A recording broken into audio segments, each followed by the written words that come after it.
महाराज के अद्भुत अलौकिक सत्संग प्रवचनों ने हिंदुस्तान में ही नहीं बल्कि विश्व में एक आध्यात्मिक ज्ञान की क्रांति ला दी है।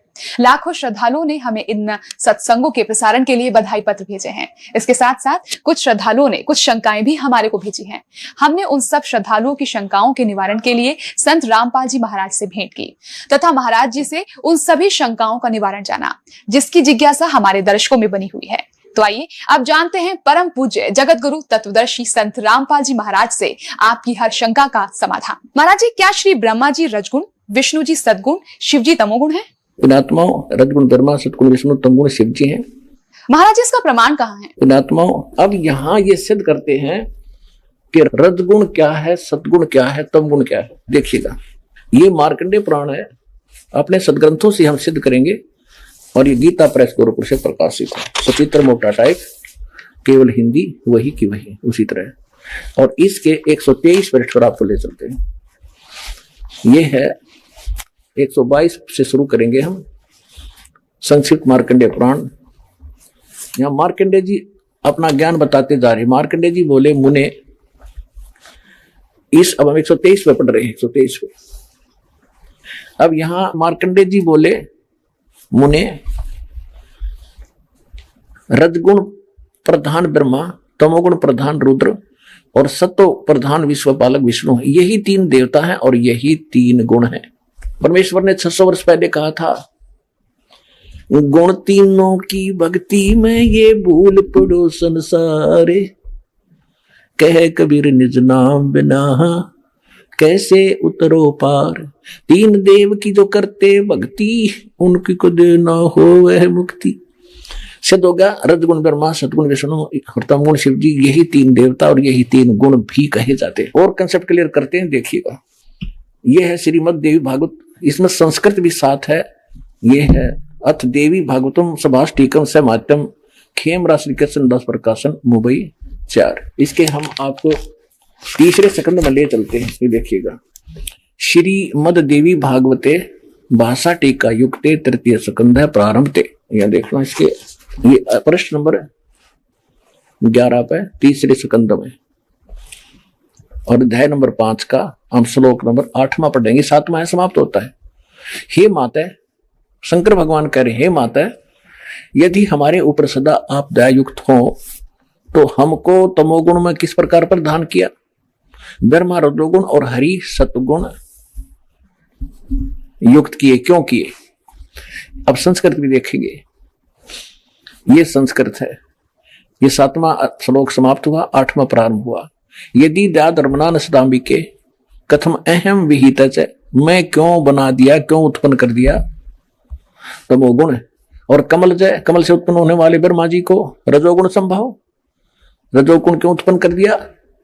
और सुविहित किमु सतोगुणो हरि, विष्णु को आपने सतोगुण क्यों बना दिया। इति सिद्धम रजगुण ब्रह्मा, सतगुण विष्णु, तमगुण शिव जी। और इस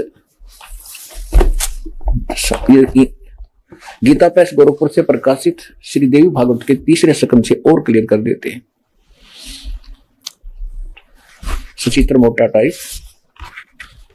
केवल हिंदी और गीता, इसके संपादक हनुमान प्रसाद पोदार, चिमलाल गोस्वामी।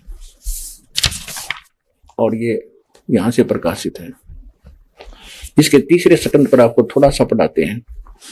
123 पृष्ठ पे तीसरा स्कंद। विष्णु जी कह रहे हैं, तुम शुद्ध स्वरूपा हो, ये सारा संसार तुम ही से उद्भासित हो रहा है। अपनी माता दुर्गा के बारे में, मैं ब्रह्मा और शंकर, हम सभी तुम्हारी कृपा से विद्यमान हैं। विष्णु जी कह रहे, हमारा आविर्भाव माने जन्म, त्रोभाव माने मृत्यु हुआ करता है। केवल तुम ही नित्य हो, जगत जननी हो, प्रकृति और सनातनी देवी हो। शंकर भगवान बोले, देवी यदि महाभाग विष्णु तुमसे उत्पन्न हुए हैं, प्रकट हुए हैं, तो उनके बाद उत्पन्न होने वाले ब्रह्मा भी तुम्हारे पालक हुए। फिर मैं तमोगुण लीला करने वाला तमोगुणी लीला करने वाला शंकर क्या तुम्हारी संतान नहीं हुआ? अर्थात मुझे भी उत्पन्न करने वाली तुम ही हो शिवे। संपूर्ण संसार की सृष्टि करने में तुम बड़ी चतुर हो।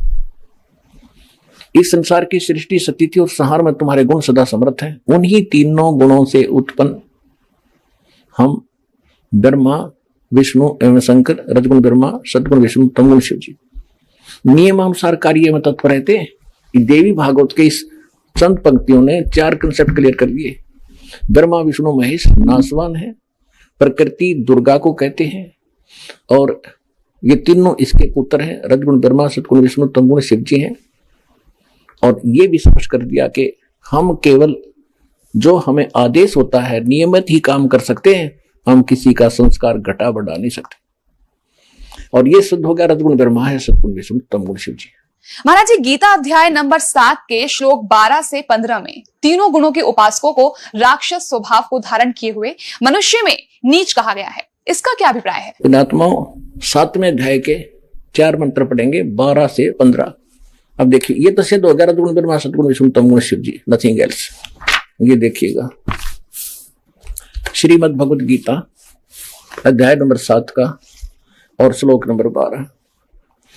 और भी जो सतोगुण से उत्पन्न होने वाले भाव हैं और जो रजोगुण तथा तमोगुण से होने वाले भाव हैं, उन सब को मुझ से होने वाले हैं ऐसा जान, परंतु वास्तव में मैं उनमें मैं और वे मुझ में नहीं है।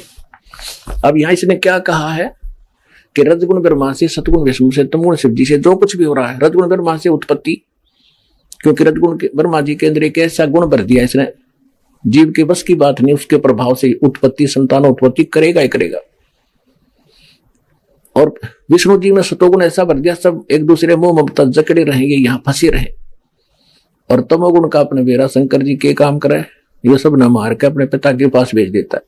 ये कहता है इन तीनों गुणों से जो कुछ हो रहा है, रजगुण ब्रह्मा, सतगुण विष्णु, तमगुण शिव जी से, इसका मुख्य कारण मैं हूं, क्योंकि इसको 1 लाख मानव शरीरधारी प्राणियों का निताहार करना पड़ता है, सूक्ष्म शरीर को भून कर खाता है। इसलिए कहता है मैं इनमें नहीं और ये मुझ में नहीं, और ये जो कुछ भी हो रहा है इसका मुख्य कारण, निमित्त कारण मैं ही हूं, मुझ से ही हो रहे। अब आगे देखना, अब 13वें श्लोक में क्या कहा, 7वें अध्याय का, अध्याय नंबर 7 का और श्लोक नंबर 13। गुणों के कार्य रूप सात्विक, राजस और तामस, इन तीनों प्रकार के भाव से सारा संसार प्राणी समुदाय मोहित हो रहा है। इन तीनों गुणों से पूरे, यानी ब्रह्मा विष्णु महेश से परे मुझ अविनाशी को नहीं जानता। अब ये देखिएगा, ये गीता प्रेस गोरखपुर से प्रकाशित है, संपादक हैं इसके, ये देखिएगा, संपादक है हनुमान प्रसाद पोदार, और ये कहां से, ये यहां से प्रकाशित है। ये है रुद्र संहिता और संक्षिप्त शिव पुराण, पृष्ठ नंबर 110 पे, गीता प्रेस गोरखपुर से प्रकाशित, सचित्र मोटा टाइप। इस प्रकार ब्रह्मा, विष्णु और रुद्र, इन 3 देवताओं में गुण हैं, यानी रजगुण ब्रह्मा, सतगुण विष्णु, तमगुण शंकर, इन 3 देवताओं में गुण है, परंतु शिव गुणातीत माने गए हैं। वो इन तीनों से अलग हैं। 26 पे पढ़ते हैं, अपने मतलब की बात पढ़ेंगे। यहां आगे अब नीचे, पुत्रो, ब्रह्मा और विष्णु को ये काल बोल रहा है, पुत्रो तुम दोनों ने तपस्या करके प्रसन्न हुए मुझ परमेश्वर से सृष्टि और सतिथि नामक 2 कृत, यानी जो 2 विभाग, ये 2 जॉब प्राप्त किए हैं, और ये दोनों तुम्हें बहुत प्रिय है। इसी प्रकार मेरी विभूति स्वरूप रुद्र और महेश्वर ने, मैं नहीं है, ने 2 अत्यंत उत्तम कृत्य, संहार और तिरोभाव प्राप्त किया। अब देखो, ये ब्रह्मा विष्णु तो ये हो गए दोनों पुत्र, रुद्र और महेश्वर ये इन दोनों से न्यारे, यानी 4 हो गए, और बोलने वाला वो इनका पिता इनसे अलग है। इन तीनों गुणों, रजगुण ब्रह्मा, सतगुण विष्णु, तमगुण शिव जी से परे, दास ने आपको दिखा दिया श्री शिव पुराण के अंदर कि इनका बाप है यो। ये खुद कहता है, ब्रह्मा विष्णु पुत्रो तुमने 2 विभाग मेरे से प्राप्त किए हैं, इसी प्रकार रुद्र और महेश्वर ने प्राप्त किया, महेश्वर ने, तो ये 5वां है इनका बाप, ये बोल रहा है यहाँ पर। अब ये कहता है कि ये तीनों गुणों ब्रह्मा विष्णु महेश तक सीमित है, ये मुझे भी ना जानते, मेरी भक्ति भी ना करते। आगे देखो, 7वें अध्याय का श्रीमद् भगवद गीता का 14वां श्लोक में क्या कहा है, क्योंकि ये अलौकिक अर्थात अति अद्भुत गुण भी बेरी माया, रजगुण ब्रह्मा, सतगुण विष्णु, तमगुण शिव जी द्वारा फैला गया जाल बड़ा खतरनाक है, ये दुस्तर है। और जो पुरुष मुझको भजते हैं, यानी ब्रह्म साधना करते हैं, वो इनसे ऊपर उठ जाते हैं। माया को उल्लंघन कर जाते, यानी ब्रह्मा विष्णु महेश की साधना करने वाले ब्रह्मा लोक विष्णु लोक शिवलोक में जाएंगे, उनका कम समय होता है। और जो ब्रह्म की साधना करता ब्रह्म लोक में जाता है उसका समय ज्यादा होता है, वहां सुख भी ज्यादा ब्रह्म लोक में, लेकिन वहां पुंजेब कटती है अपनी ही, और पूंजी समाप्त होते ही, पुण्य खत्म होते ही फिर वापस 83 लाख योनियों में आना ही पड़ता है। तो ये तो इनका प्रोसेस है, ये कभी समाप्त नहीं हो सकता। और फिर इसलिए ये कह रहा है कि उस परमेश्वर की शरण में जा, जहां जाने के बाद फिर लौटकर संसार में कभी नहीं आते। तत्वदर्शी संत बताओगे, मैं नहीं जानता उस मेथड को, वो तरीका वो बताओगे, वो ज्ञान वो बताओगे। तो रामपाल दास वो तत्वदर्शी संत, सारा दाना दाना गिनवा दिया। अब ये कह रहा है कि जो इनको छोड़कर, ब्रह्मा विष्णु महेश को छोड़कर मेरी साधना करते हैं, इस माया ब्रह्मा विष्णु महेश से ऊपर उठ जाते हैं। जैसे मार्कंडेय ऋषि बंगाल की खाड़ी में तपस्या कर रहा था, वो नाम का जाप जपाया था। जब इंद्र उसके पास गया तो उसने यही कहा था कि इंद्र, ये इंद्र की पदवी छोड़ दे और अब मैं बताऊंगा साधना, ब्रह्मलोक की साधना कर ले। तो कहते एक आधा व्यक्ति मेरी साधना भी ना करते, अगर मेरी साधना करे तो इन ब्रह्मा विष्णु महेश वाले सुख से ज्यादा लाभ मिल जाए। अब ये क्या कह रहा है कि अब देखो श्रीमद् भगवद गीता अध्याय नंबर 7 का हम श्लोक नंबर 14 पढ़ा है। क्योंकि यह अलौकिक अर्थात अति अद्भुत त्रिगुण में मेरी माया ब्रह्मा विष्णु महेश के द्वारा फैलाया हुआ जाल बड़ा खतरनाक है, दुस्तर है। जो पुरुष मुझको यानी ब्रह्म की साधना करते हैं इनसे ऊपर उठ जाते हैं, तर जाते हैं। 15वें श्लोक में कहा कि माया के द्वारा जिनका ज्ञान हरा जा चुका है, जो ब्रह्मा विष्णु महेश से ऊपर किसी की जिसकी बुद्धि उठती नहीं, वहीं तक सीमित है जिनका ज्ञान वो असुर स्वभाव राक्षस स्वभाव को धारण किए हुए मनुष्यों में नीच और दूषित करने वाले मूढ़ लोग मूर्ख मुझको नहीं भजते। पुण्यात्माओं, इस गीता के पठन मात्र से मोक्ष बताया करते, इसमें लिखे मात्र कराएंगे जब होगा मोक्ष तय। जो इसमें लिखा है ऐसे करेंगे तभी मोक्ष होगा। उसकी जानकारी आपको दी जा रही है कि इसमें यह लिखा है ऐसे करना चाहिए, 2 अक्षर की बात है, वह निर्णय। अब हम क्या बताया है कि ब्रह्मा विष्णु महेश की पूजा करने साधना करने वालों को राक्षस स्वभाव को धारण किया, मनुष्यों में नीच बुरे कर्म करने वाला, दूषित कर्म करने वाला मूर्ख क्यों कहा, ये थोड़ा संक्षेप में बताएंगे। जैसे हिरण्यकशिपु ने ब्रह्मा जी की उपासना की थी, विष्णु जी का दुश्मन मानना था अपने आप में, और ब्राह्मण भगत था, ब्राह्मण था, लेकिन कर्म से राक्षस, कर्म से ब्राह्मण होता है। कहते हैं हिरण्याकुश छाती तड़वाई और ब्राह्मण बना और कर्म कसाई। ब्रह्मा जी की भक्ति करी, वरदान पा लिया, सुबह मरू ना शाम मरू, फलान मरू ना दकड़ मरू। अपने पुत्र प्रहलाद का दुश्मन हो गया, वो भगवान की भक्ति करता था, अंत में राक्षस कहलाया और कुत्ते वाली मौत मारा गया, पाड़ का फेंक दिया उसको पेट से। तो हुआ रजगुण का उपासक राक्षस कहलाया और कुत्ते वाली मौत मरा। फिर तमोगुण के उपासक थे श्री, जैसे तमोगुण शंकर भगवान के उपासक थे एक रावण, श्रीलंका के राजा, और रावण जैसी भक्ति थे शिव के उपासक 7 जन्म नहीं कर सकते, चलो यहां से काट के समर्पित कर दिया अपने देव के चरणों में। वर्क डन ये भगवान दे सकते हैं, उसका शरीर फिर दे दिया न्यू का न्यू, क्योंकि उसके सांस शेष थे, आयु शेष थी। ये आयु नहीं बढ़ा सकते, आयु केवल कबीर परमात्मा बढ़ा सकते हैं, परम अक्षर ब्रह्म बढ़ा सकते हैं। इससे खुश होकर शंकर भगवान ने उसको रिद्धि सिद्धि दे दी, फूल गया, राक्षस कहलाया और कुत्ते वाली मौत मारा गया। ये सर्वविदित है। कैसी बुद्धि भ्रष्ट हुई इसकी, पराई स्त्री को उठा लिया, शर्म नहीं आया सूरवीर होकर पराई स्त्री को उठावे, और फिर कैसे उसकी दुर्गति को प्राप्त हुआ।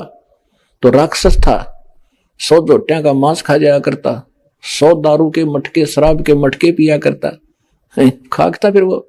तो कहते हैं तीनों गुणों की जो पूजा करते हैं उनकी बुद्धि ठिकाना आ ही नहीं सकती, वो राक्षस स्वभाव को धारण किए मनुष्यों में नीच दूषित कर्म करने वाले मूर्ख है। भस्मागिरी नाम के एक तपस्वी थे, भगवान शंकर के उपासक। ये गिरी, पुरी, नागा, नाथ, कनपाड़े, ये सारे जो है शंकर जी के उपासक होते हैं। एक भस्मागिरी नाम का तपस्वी और भगवान शंकर के महल के सामने कैलाश पर्वत पे ऊपर न पैर नीचे न सिर करके भक्ति करने लग गया। 12 वर्ष तक खड़ा रहा। एक दिन पार्वती जी ने कहा कि आप तो भगवान हो, देवताओं के देव हो, महादेव हो, सक्षम हो, समर्थ हो, आपका बच्चा क्या मांगता है पुजारी, दे दो इसको, उठाओ यहां से। भगवान शंकर ने कहा कि बोल भाई क्या मांगता है। भस्मागिरी भस्मागिरी ने कहा कि भगवान ऐसे नहीं मांगूंगा, पहले वचनबद्ध हो जाओ। भगवान शंकर ने कहा ठीक है, मैं वचनबद्ध हो गया, खड़ा हो गया। फिर आप अपना भस्म कड़ा दे दो, जो आत्मा पर रखा था उसमें शक्ति थी कि किसी के सिर पे ऊपर नो कर दे भस्म, वो खत्म हो जाता था, जल जाता था, राख बन जाती थी। और भस्मागिरी के मन में क्या दोष था, भगवान शंकर का उपासक, कि भस्म कड़ा प्राप्त करके और पार्वती पे आसक्त था वो, पार्वती ने पत्नी बनाऊंगा और इस शंकर न मारूंगा। और इसको अमंतर्यामी कहा करते शंकर भगवान ने, खाक अंतर्यामी था, इसको बदले का बैठा सामने, उसे अपना दुश्मन पाड़ दिया, निकाल कर भस्म कड़ा दे दिया, ले भाई ले जा। अगले शंकर बोले होशियार, इसलिए मैंने यह साधना करी थी, तुझे मारूंगा और इसको अपनी पत्नी बनाऊंगा। हा हा हा हो गया राक्षस। आग आग भगवान और पीछे पीछे पुजारी, जाख काट उठा। जिसको हम अविनाशी कहा करते थे, शंकर भगवान अविनाशी, अविनाशी होता तो खड़ा रहता, काजा करे मार के करेगा। कबीर भगवान थे अविनाशी, दरिया में गिर दिया गंगा के अंदर और तोब के गोले चला दिए, छींट तक नहीं लगी परमात्मा के। शेख तकी ने 10 टुकड़े कर दिए थे मालिक के रात ने, शरीर के तलवारों से गुंडे ले जाकर, और चलन लगे। जब खड़े हो गए परमात्मा और कहा शेख तकी आजा, चाय पानी पी के जाइए, पसीने आ गए थे उन गुंडा के।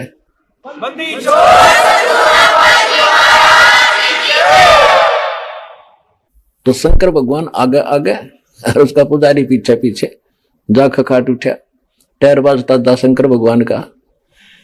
अब भगवान ने दया करी, बीच में आकर खड़े हुए खुद परमेश्वर, पार्वती रूप बना के, और कहने लगे भाई डट जा, कहां जा रहे, आ जाओ, मैं भी तो आपके लिए तड़प रही हूं। खड़ा हो गया जब मूर्ख, और कहा कि शंकर भगवान तो 100 किलोमीटर दूर डटेगा नहीं, तू चिंता ना करे। वो खड़े हो गए तो पार्वती कहने लगी कि मुझे डांस करके दिखा। पार्वती रूप में परमात्मा थे, तो उसने कहा देखो मैं तो तपस्वी आदमी, मैंने डांस करना नहीं आता। पार्वती रूप में भगवान बोले ला मैं सिखाती हूँ, इस पैर को आगे कर, इसको पीछे कर, डंडा, फिर इसने ऊपर कर, इसने नीचा करे। जब वो सरपा आ गया और कर ऊपर, जिस हाथ में कड़ा ले रहा था ना वो सरपा आ गया उस पोड़ी बूझ के। जब कह दिया भस्म, भस्मा गिरी, वहां खत्म हुआ। उसके बाद वो भस्मा असुर कहलाया, भस्मासुर राक्षस। जब वो कड़ा लेकर शंकर भगवान के आगे प्रकट हुए परमात्मा विष्णु रूप धारण करके, शंकर जी बोले विष्णु जी भागले, बात बिगड़गी। परमात्मा बोले क्या हो गया भाई, कैसे ऐसे उसने जुल्म कर दिया, मेरे साथ धोखा कर दिया। कोई बात नहीं, उसको मैंने मार दिया है। अगर नहीं ऐसे कैसे मार दिया, वो तो मरने वाला था, उसके पास तो कड़ा है कि ये कड़ा ले तेरा। कैसे लाए, तब रुके जब कड़ा देख लिया कि कैसे लाए, कि नो ना पूछा कैसे लाए, तू चल वापस, आप चलो।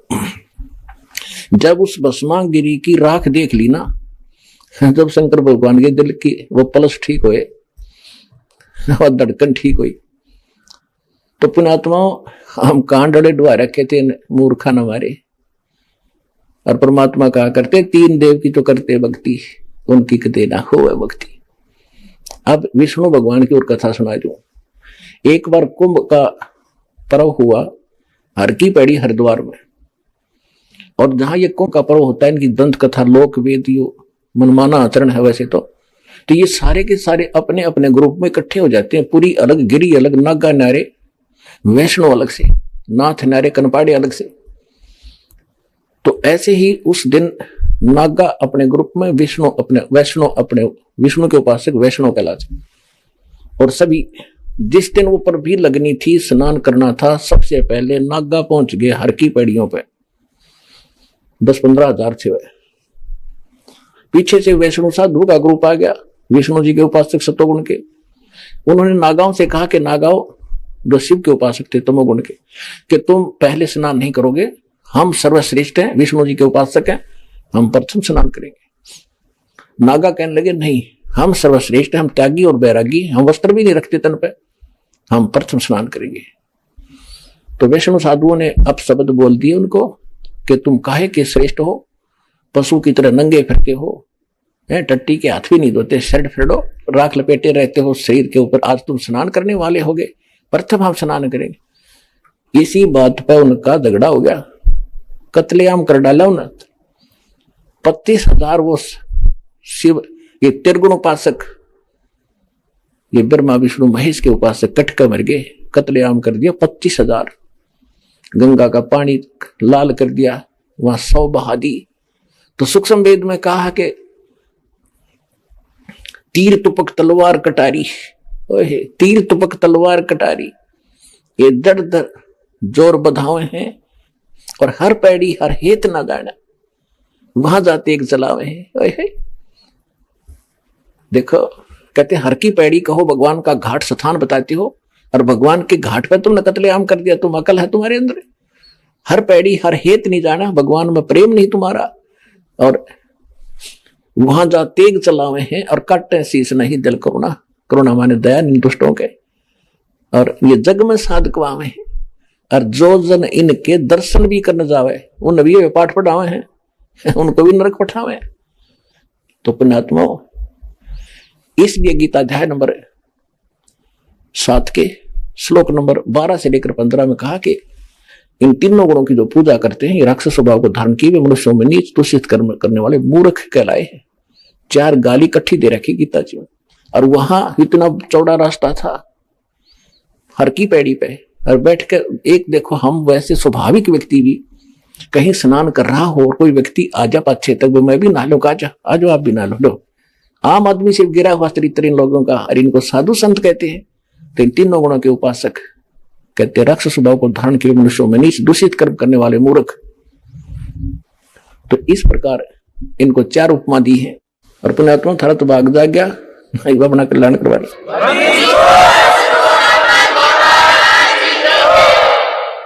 आइए अब हम उन श्रद्धालुओं के अनुभव जानते हैं जो जगत गुरु तत्वदर्शी संत रामपाल जी महाराज जी से दीक्षा प्राप्त कर चुके हैं तथा उनके द्वारा बताए गए भक्ति मार्ग पर चल रहे हैं। नमस्कार सर। सत साहिब जी। क्या शुभ नाम है जी आपका? मेरा नाम अनिल प्रसाद सिंह अर्थात भक्त अनिल दास है। कहाँ से आए हैं सर? मैं कपूरथला कैंट पंजाब से आया हूँ। सर क्या काम करते हैं आप? मैं केंद्रीय विद्यालय कपूरथला कैंट में वर्तमान में वाइस प्रिंसिपल ग्रेड में पीजीटी फिजिक्स हूँ, और मेरी इस पीजीटी फिजिक्स पद पे 20 साल की जॉब है। इस बीच में मैंने नवंबर 2003 से मई 2005 तक जवाहर नवोदय विद्यालय ढलाई त्रिपुरा राज्य में डेपुटेशन पे प्रिंसिपल भी रहा, और वर्तमान में मैं पुनः केंद्रीय विद्यालय में वाइस प्रिंसिपल ग्रेड में पीजीटी फिजिक्स पद पे कार्यरत हूँ। सर संत रामपाल जी महाराज के शरण में आने से पहले आप कौन सी भक्ति करते थे? संत रामपाल जी महाराज के शरण में मैं 27 मार्च 2004 को आया था, और उसके पहले 98 से 2004 तक मैं संत आसाराम जी का शिष्य था।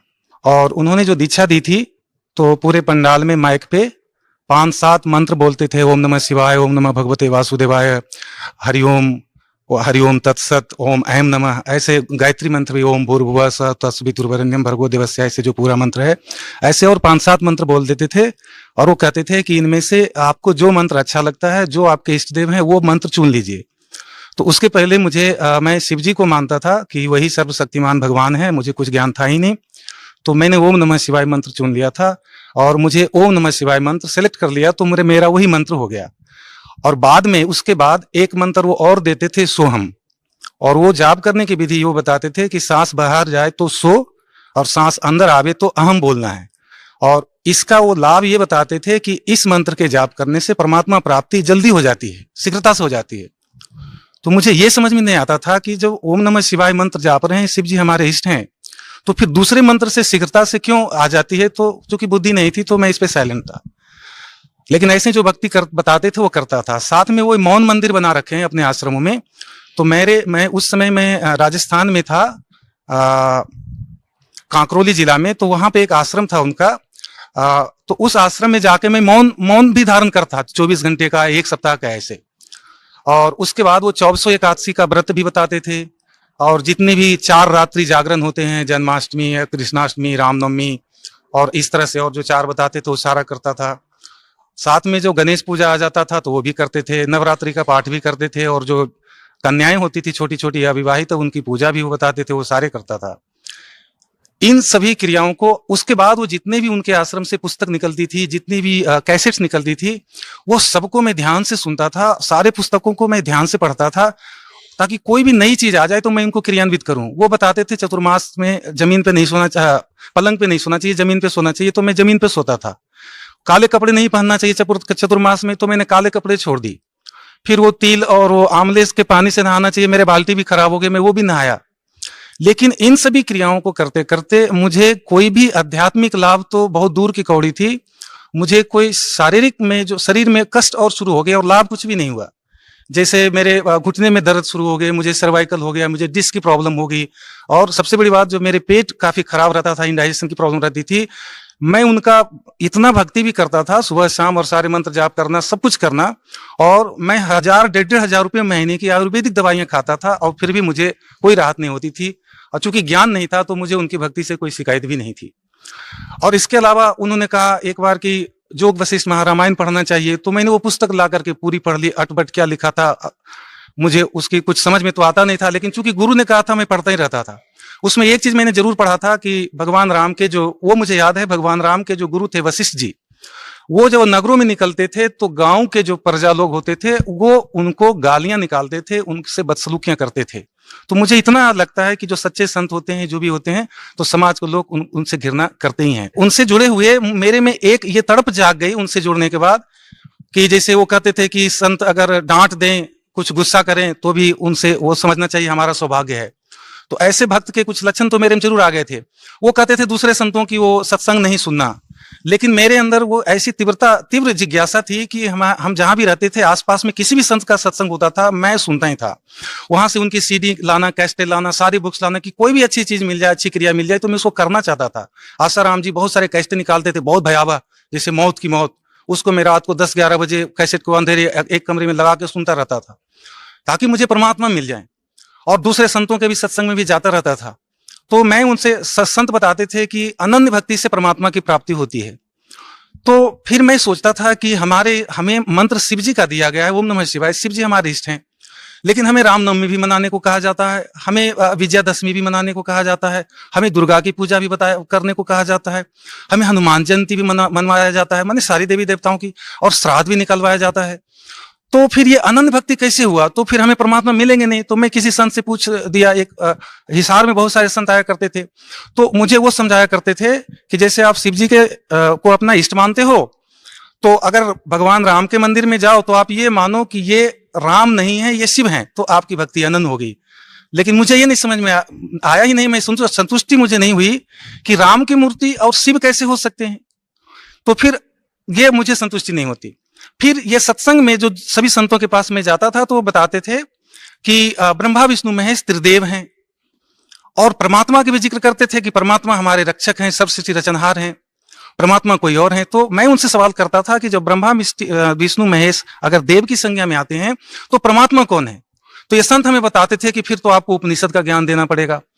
तो ऐसे यहां से कहीं भी एक तरफ ये सुनाते थे कि ब्रह्मा जी, विष्णु जी और शिव जी अमर हैं, दूसरी तरफ इन्हीं की कथाओं में सुनाते थे कि ब्रह्मा जी की आयु 100 वर्ष है।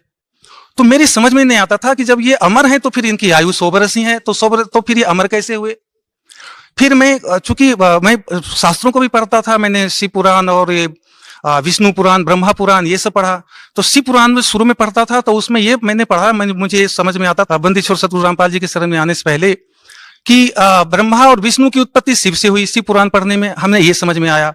और जो विष्णु पुराण पढ़ा मैंने, तो उसमें विष्णु जी से शिव जी और ब्रह्मा जी की उत्पत्ति हुई। तो हिसार में एक दीन दयालु जी जो संत हैं, उनका भी सत्संग यहाँ खूब हुआ करता था, मैं वहां भी सुनने जाता था। उनसे मैंने पूछा कि शिव पुराण में ब्रह्मा और विष्णु की उत्पत्ति शिव से लिखी गई है, और विष्णु पुराण में विष्णु से शिव जी और ब्रह्मा जी की उत्पत्ति लिखी हुई, ये कैसे संभव है? तो वो बहुत गुस्से हो गए कि तुम कुछ नहीं जानते हो और तुम नास्तिक हो और तुम ऐसे सवाल करते हो। और फिर कहा, बाद में मैं चुपचाप रहा, क्योंकि हमें बताया गया था कि संत अगर डांटते भी तो उसमें भगत का कल्याण समझना चाहिए। तो इस भाव से मैं चुपचाप ऐसे रह गया कि मैं तो अज्ञानी हूं। तो फिर बाद में उन्होंने कहा कि ऐसा है कि किसी कल्प में शिव रूप में परमात्मा आते हैं और सभी को उत्पत्ति करते हैं और ऐसे ऐसे होता है। लेकिन ये मुझे संतुष्टि यहाँ से नहीं मिली थी। इस बंदी छोड़ सतगुरु रामपाल जी के शरण में आने से पहले हमें कोई भी आध्यात्मिक संतुष्टि नहीं मिली, शारीरिक कष्ट दूर नहीं हुए। और मैं चूंकि पीजीटी फिजिक्स था और प्लस वन प्लस टू को मैं फिजिक्स पढ़ाता था, और सभी लोग जानते हैं जो शिक्षा से जुड़े हुए हैं, फिजिक्स टीचर बहुत ट्यूशन कमाते हैं, माने 1-2 लाख रुपए महीने का वो ट्यूशन से कमा लेते हैं सैलरी के अलावा। 50,000 तो बहुत मामूली रकम होता है उनके लिए। तो उन दिनों मुझे लगता था कि मैं ज्यादा से ज्यादा ट्यूशन कमाऊं, मुझे ध्यान उधर ही रहता था। लेकिन जब मैं बंदी छोड़ सतगुरु रामपाल के शरण में आया तो मुझे उधर से माया से बिल्कुल मन हट गया। संत रामपाल जी महाराज की शरण में आने से पहले आप संत आसाराम जी महाराज से जुड़े हुए थे, और भी आप बता रहे थे कि भाई बहुत से संतों के पास गया, अपने प्रश्नों का हल ढूंढा। तो इस सिलसिले में आप और किन किन संतों से मिले?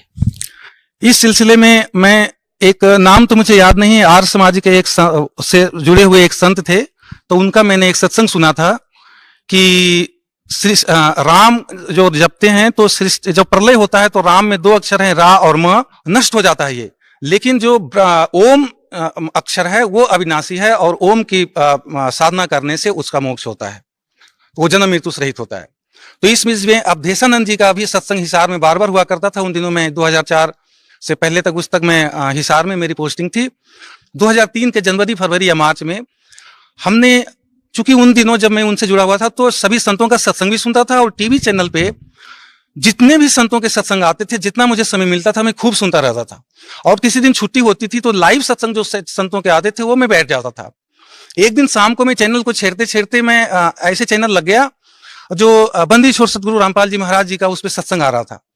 तो ये गीता जी को खोल के वहां से अनुवाद बता रहे थे। और उसके पहले मैंने जो सत्संग जितने भी सुने थे वो कहानी टाइप के सुनाते थे, कोई पुस्तक का आधार नहीं था। तो पहले तो मेरी ये प्रतिक्रिया रही कि ये कैसे संत हैं, ये तो पुस्तक देख के सुना रहे हैं। क्योंकि मैं टीचर था, मैं बिना पुस्तक पढ़े देखे ही फिजिक्स को क्लास में पढ़ाता हूँ, प्लस 1 प्लस 2 का पढ़ाता था। तो फिर भी चूंकि मुझे सत्संग सुनने की आदत थी तो मैं ध्यान से सुनने लगा। तो बंदी छोड़ सतगुरु रामपाल जी उस समय एक श्लोक, गीता जी के एक श्लोक सुना रहे थे, पढ़ के बता रहे थे गीता जी को, गोरखपुर से जो प्रकाशित है।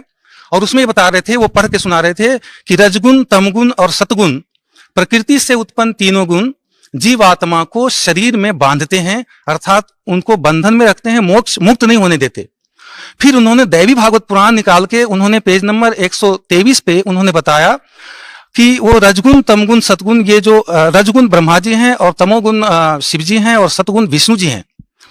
और बाद में मार्कंडेय पुराण के 123 नंबर पृष्ठ पे भी उन्होंने बताया कि रजोगुण प्रधान ब्रह्मा जी हैं, सतोगुण प्रधान विष्णु जी हैं और तमोगुण प्रधान शिव जी हैं। ये 3 ही देवता हैं, ब्रह्मा विष्णु महेश, और 3 ही गुण हैं, रजगुण, तमगुण और सतगुण। तो उन्होंने इस तरह से वहां से कॉन्सेप्ट क्लियर किया कि रजगुण, तमगुण, सतगुण ये कोड वर्ड है और इसको तत्वदर्शी संत ही विश्लेषण कर सकता है। और गीता जी में ये जो रजगुण, तमगुण, सतगुण का मतलब ब्रह्मा विष्णु महेश है।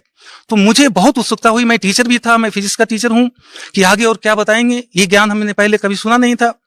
तो उसके बाद उन्होंने फिर समझाया, इस बात को एक्सप्लेन किया कि ये कैसे जीवात्मा को शरीर में बांधते हैं। जैसे मनुष्य जीवन में भक्ति किया या नहीं किया, मृत्यु हो गई, ब्रह्मा विष्णु महेश इन तीनों गुणों की पूजा की तो मृत्यु होगी।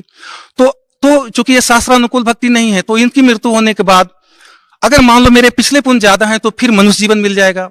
फिर भक्ति करेंगे या नहीं करेंगे, फिर कुत्ते बन गए तो कुत्ते के शरीर मिल जाएंगे, फिर गधे की, फिर बिल्ली की, फिर 84 लाख योनियों में जाएंगे। अर्थात एक शरीर से दूसरे शरीर में आत्मा जाती रहेगी और ये पूर्ण मोक्ष प्राप्त नहीं होगी।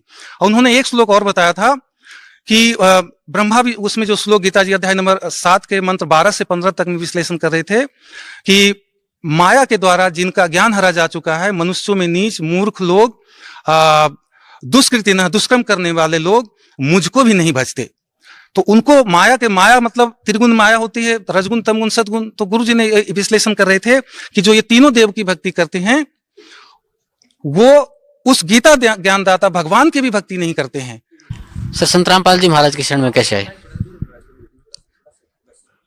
एक दिन मैं टीवी चैनल को छेड़ते छेड़ते एक चैनल लग गया, उसमें संत रामपाल जी महाराज का सत्संग आ रहा था और उसमें गीता जी के एक श्लोक को, जो गीता प्रेस गोरखपुर से जो प्रकाशित थी, उसको पढ़ के प्रोजेक्टर पे, वो टीवी पे दिखाया जा रहा था, और उसमें ये श्लोक था, रजगुण तमगुण सतगुण प्रकृति से उत्पन्न तीनों गुण जीव आत्मा को शरीर में बांधते हैं। ये हिंदी अनुवाद गुरुजी बता रहे थे, और इसका संस्कृत भी उन्होंने पढ़ के एज इट इज सुनाया था। तो फिर उन्होंने ये गुण का विश्लेषण देवी भागवत पुराण और मार्कंडेय पुराण से किया था। मार्कंडेय पुराण के 123 नंबर पेज पे उन्होंने बताया कि रजोगुण प्रधान ब्रह्मा जी, सतोगुण प्रधान विष्णु जी और तमोगुण प्रधान शिव जी हैं, और ये तीन ही देवता हैं, ब्रह्मा विष्णु महेश, और तीन ही गुण हैं, रजगुण तमगुण और सतगुण। और फिर इसी का दूसरा प्रमाण उन्होंने दैवी भागवत पुराण के पेज नंबर 123, उसका भी पेज नंबर 123 जो गीता प्रेस गोरखपुर से प्रकाशित था, उस पे विष्णु जी अपनी महिमा, माता की, दुर्गा माता की महिमा गा रहे थे, और वो बता रहे थे कि मैं अर्थात विष्णु जी, ब्रह्मा और शंकर तुम्हारी कृपा से विराजमान हैं, और हमारा तो आविर्भाव अर्थात जन्म और तिरोभाव अर्थात मृत्यु हुआ करता है, केवल तुम ही नित्या हो, जगत जननी हो, प्रकृति और सनातनी देवी हो। गुरु जी ने बताया था कि प्रकृति शब्द याद रखना, ये गीता जी समझने में काम आएगी। और आगे फिर उन्होंने उसी 123 नंबर के दूसरी साइड में जो भगवान शंकर बोल रहे हैं कि हे माता, यदि ब्रह्मा जी को उत्पन्न करने वाले आप हो और विष्णु जी को भी आपने ही उत्पन्न किया है, तो क्या तमोगुणी लीला करने वाला मैं शंकर क्या तुम्हारी संतान नहीं हुआ, अर्थात मैं भी तुम्हारा ही संतान हुआ। तो यहां से भी क्लियर किया गुरु जी ने कि ये विष्णु शिव जी स्वयं अपने आप को तमोगुणी बता रहे हैं, तो ब्रह्मा जी और विष्णु जी भी, ब्रह्मा जी रजोगुणी और विष्णु जी सतोगुणी हैं। तो उस श्लोक को समझाने के लिए इतने सारे प्रमाण के बाद फिर गुरु जी वापस उस श्लोक पे आए कि रजगुण तमगुण सतगुण प्रकृति से उत्पन्न तीनों गुण। प्रकृति वहां दुर्गा को कहा गया था, इसका मतलब दुर्गा से उत्पन्न ब्रह्मा विष्णु महेश और जीव आत्मा को शरीर में बांधते हैं, मतलब हम सभी जीव आत्मा को मुक्त नहीं होने देते। उन्होंने गुरु जी ने समझाया था कि जैसे मनुष्य जीवन समाप्त हो जाएगा, हमारे पुण्य नहीं है तो हम पशु बन जाएंगे, पक्षी बन जाएंगे, किसी और योनि में चले जाएंगे, ज्यादा पुण्य है तो देवता बन जाएंगे, अर्थात एक शरीर से हमें दूसरा शरीर मिलता रहेगा, लेकिन हम पूर्ण मोक्ष को प्राप्त नहीं होंगे। तो इसलिए ब्रह्मा विष्णु महेश की पूजा हमारे गीता जी में व्यर्थ है, ऐसा गुरु जी समझा रहे थे। ये श्लोक सुन के, चूंकि उन दिनों में आसाराम जी से दीक्षित था और मेरा मंत्र ओम नमः शिवाय था और शिव जी मेरे इष्ट थे, तो पहली बार जो ये सुना, और उसके पहले दीनदयालु जी ने बताया था, क्योंकि मैं उसके पहले मैं सभी संतों के सत्संग में जाया करता था, तो दीनदयालु जी का सत्संग जो हिसार में हुआ करता था, कई बार मैंने सुने थे, तो उन्होंने कहा था कि साधकों को गीता का, भगवत गीता का, श्रीमद् भगवत गीता का पाठ करना चाहिए, कम से कम 1 अध्याय रोज। तो मैं कई वर्षों से वो श्रीमद् भगवत गीता का पाठ करता था, हिंदी, और उसमें सारे श्लोक पढ़ते थे, लेकिन गुरु बिन का उन पाया ज्ञाना, तो बिना गुरु के हमें कुछ वो समझ में नहीं आता था। मैं ये सोचता था कि ये जो गालियां ऐसी लिखी गई है साधकों के लिए गीता जी में, जैसे मूढ़, मनुष्यों में नीच, दूषित कर्म करने वाले, आसुर स्वभाव को प्राप्त पानी, मुझको भी नहीं भजते हैं और इन देवी देवताओं को भजते रहते हैं, तो मुझे लगता था कि मैं तो मंत्र जप रहा हूं, तो ये मेरे लिए नहीं है, ये तो उन लोगों के लिए है जो भगवान की भक्ति नहीं करते। लेकिन बाद में पता चला कि जो इन तीनों देवताओं की भक्ति करते, बंदी छोड़ सतगुरु रामपाल जी महाराज की कृपा से पता चला कि ये उनके लिए बात थी। तो मैं, चूंकि उसके पहले शिव जी का भक्त था, शिव जी मेरे इष्ट देव थे और ओम नमः शिवाय मंत्र जापता था, और जो गुरु जी ने ये समझाया कि इन देवताओं की पूजा करने वाले को मोक्ष नहीं होते और इनको राक्षस स्वभाव को कहा गया है, तो मुझे लगा कि मेरा सिर फट जाएगा।